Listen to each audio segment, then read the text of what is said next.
Assalamualaikum warahmatullahi wabarakatuh.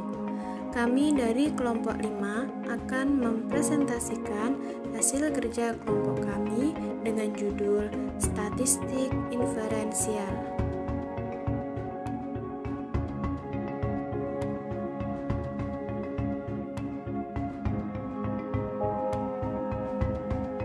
Adapun anggota kelompok kami, yang pertama Amalia Laili Nurfadilah dengan NIM 12207193003, yang kedua Cindy Widianti dengan NIM 12207193018, yang ketiga Muhammad Jainuri dengan NIM 12207193035.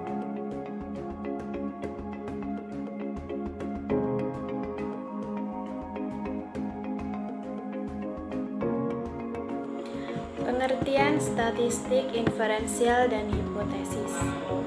Sebelum ke pengertian statistik inferensial, saya akan sedikit membahas mengenai statistik.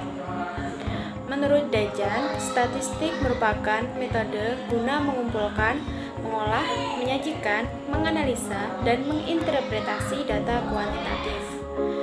Metode ini bukan hanya memberikan teknik pengumpulan, pengolahan, penyajian, dan analisis data.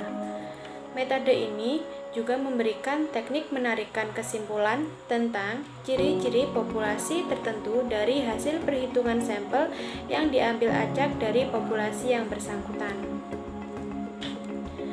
Statistik telah menyediakan bermacam-macam teknik yang dapat digunakan untuk menganalisis data kuantitatif. Secara garis besar, teknik-teknik analisa data kuantitatif dibedakan menjadi dua, yaitu statistik deskriptif dan statistik inferensial. Kemudian pengertian hipotesis. Hipotesis merupakan jawaban sementara yang harus diuji. Pengujian itu bertujuan untuk membuktikan apakah hipotesis diterima atau ditolak. Hipotesis berfungsi sebagai kerangka kerja bagi peneliti, memberi arah kerja, dan mempermudah dalam penyusunan laporan penelitian. Ruang lingkup statistik inferensial. Ruang lingkup statistik inferensial dibagi menjadi dua. Yang A adalah statistik deskriptif yang berisikan distribusi frekuensi serta pengukuran nilai-nilai statistiknya. Yang kedua, angka indeks. Yang ketiga, derat waktu. Yang keempat, koefisiensi regresi dan koefisiensi korelasi sederhana.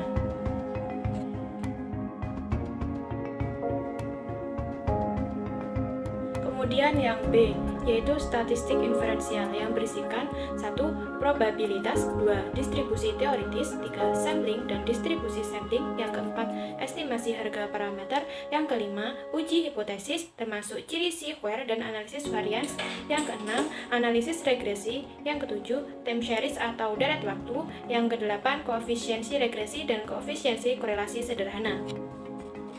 Macam-macam statistik inferensial. 1. Statistik parametrik.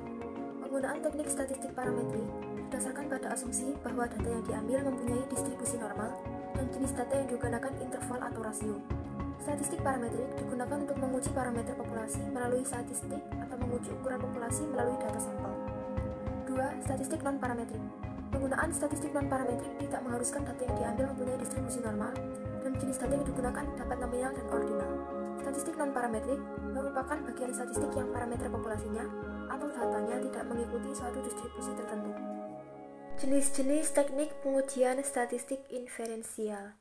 A. Analisis korelasi atau regresi. Analisis korelasi atau regresi pada dasarnya bertujuan menjelaskan antara dua variabel atau lebih. Teknik analisis korelasi terdiri dari bermacam-macam, antara lain korelasi produk momen, korelasi data jenjang, korelasi pi, korelasi kontingensi, korelasi poin biserial, korelasi ganda, korelasi parsial, regresi sederhana, dan regresi ganda. 1. Korelasi produk momen. Korelasi produk momen adalah teknik analisis data yang digunakan untuk mengetahui hubungan dua variabel. Masing-masing variabel yang diteliti merupakan Data yang berskala interval atau rasio. Teknik korelasi produk momen tergolong statistik parametrik. 2. Korelasi ganda. Korelasi ganda digunakan apabila penelitian bertujuan untuk mengetahui hubungan dua atau lebih variabel independen dengan satu variabel dependen.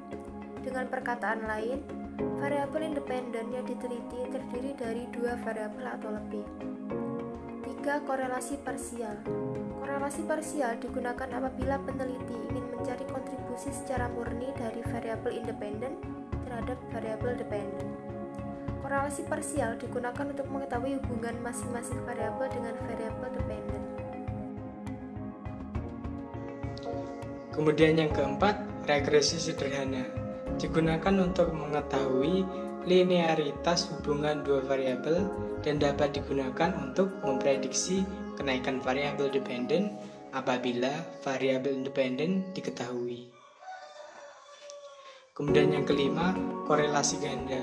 Digunakan untuk mengetahui linearitas hubungan dua atau lebih variabel independen dengan satuan variabel dependen. Yang keenam, korelasi tata jenjang. Digunakan apabila dua variabel yang dicari korelasinya terdiri dari variabel ordinal. Kemudian yang ketujuh, korelasi pi. Digunakan apabila dua atau variabel yang akan dicari korelasinya terdiri dari variabel nominal dengan dua kategori. Kemudian yang kedelapan, korelasi kontingensi. Digunakan apabila dua variabel yang akan dicari korelasinya terdiri dari variabel nominal dan ordinal dalam bentuk kuantitatif dengan klarifikasi minimal 2x3. Kemudian yang kesembilan, korelasi poin biserial. Digunakan apabila dua variabel yang akan dicari korelasinya terdiri dari variabel minimal diakrit dan variabel interval atau rasio. Kemudian yang poin B, analisis komparasi. Bertujuan untuk mengetahui perbedaan dua kelompok sampel atau lebih. Hasil dari analisis komparasi dapat dijadikan dasar bersifat empiris untuk menyimpulkan ada atau tidak pengaruh variabel independen dengan variabel dependen. Dalam analisis komparasi terdapat 3 cara, yaitu 1. Tas chi kuadrat digunakan untuk mengetahui perbedaan frekuensi dari data yang diteliti. Kemudian yang kedua ada tas Staden T digunakan untuk mengetahui apakah ada perbedaan yang signifikan antara rata-rata kelompok sampel dengan rata-rata kelompok sampel lain. Kemudian cara yang ketiga adalah analisis varian. Digunakan jika rata-rata atau min yang dibandingkan terdiri dari 3 kelompok atau lebih.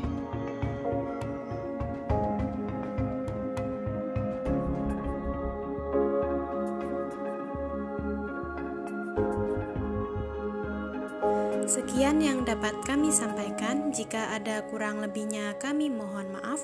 Wabillahi taufiq wal hidayah. Waridha wal inayah. Wassalamualaikum warahmatullahi wabarakatuh.